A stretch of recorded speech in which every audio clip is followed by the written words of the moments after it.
Let me begin by thanking Harris Wofford for his contributions to this country in so many different ways. He exemplifies what we mean by the word citizen.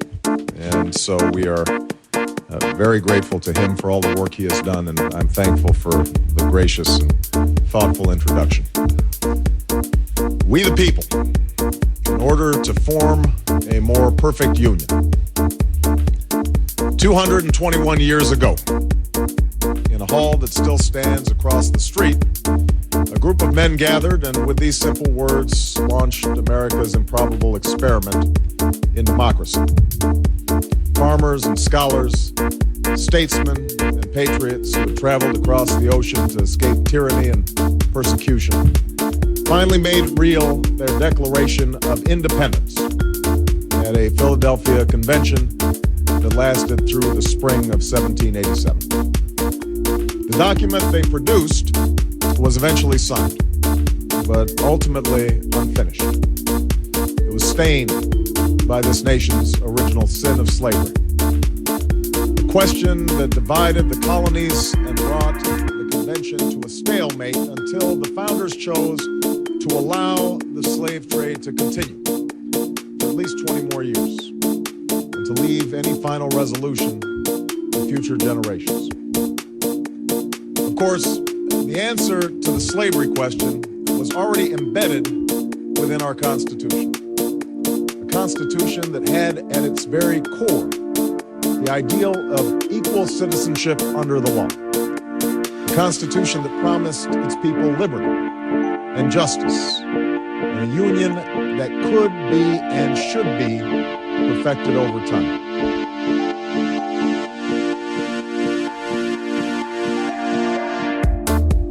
And yet words on a parchment would not be enough to deliver slaves from bondage, to provide men and women of every color and creed their full rights and obligations as citizens of the United States. What would be needed were Americans in successive generations who were willing to do their part through protests and struggles on the streets and in the courts, through a civil war and civil disobedience, and always at great risk, to narrow that gap between the promise of our ideals and the reality of their time. This was one of the tasks we set forth at the beginning of this presidential campaign, to continue the long march of those who came before us, a march for a more just, more equal, more free, more caring, and more prosperous America.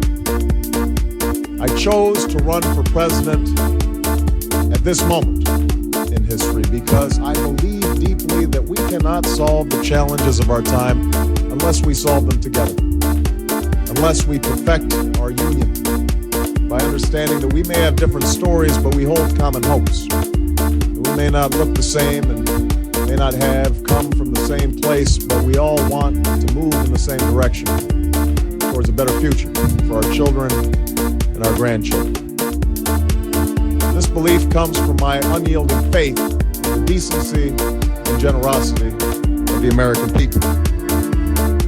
But it also comes from my own story. I'm the son of a black man from Kenya and a white woman from Kansas. I was raised with the help of a white grandfather who survived the Depression to serve in Patton's Army during World War II, and a white grandmother who worked on a bomber assembly line at Fort Leavenworth while he was overseas. I've gone to some of the best schools in America, and I've lived in one of the world's poorest nations. I am married to a black American who carries within her the blood of slaves and slave owners, an inheritance we pass on to our two precious daughters. I have brothers, sisters, nieces, nephews, uncles, and cousins of every race and every hue scattered across 3 continents, and for as long as I live, I will never forget that in no other country on earth is my story even possible. It's a story that hasn't made me the most conventional of candidates, but it is a story that has seared into my genetic makeup the idea that this nation is more than the sum of its parts, that out of many, we are truly one. But throughout the first year of this campaign, against all predictions to the contrary, we saw how hungry the American people were for this message of unity. Despite the temptation to view my candidacy through a purely racial lens, we won commanding victories in states with some of the whitest populations in the country. In South Carolina, where the Confederate flag still flies, we built a powerful coalition of African Americans and white Americans.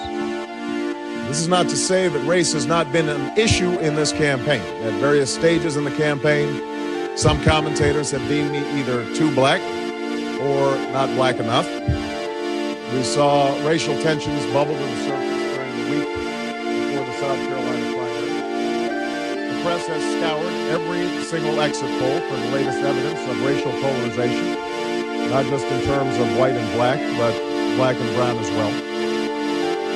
And yet, it's only been in the last couple of weeks that the discussion of race in this campaign has taken a particularly divisive turn.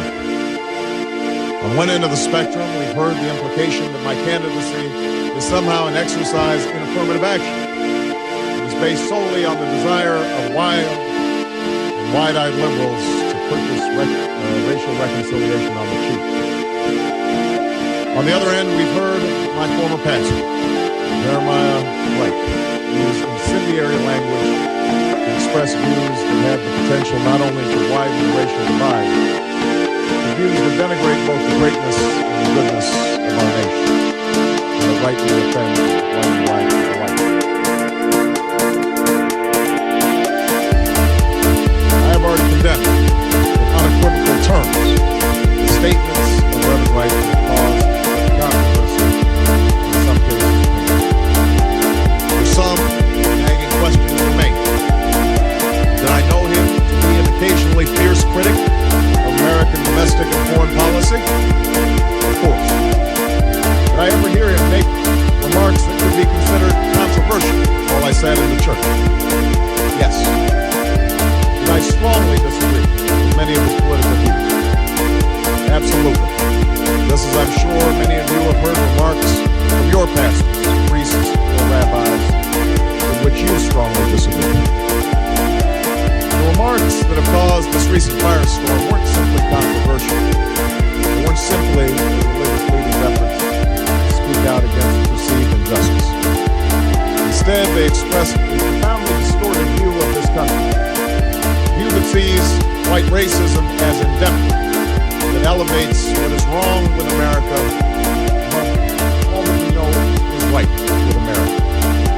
A view that sees the conflict in the Middle East as rooted primarily in the actions of stalwart allies like Israel, instead of emanating from the perverse and hateful ideologies of radical Islam.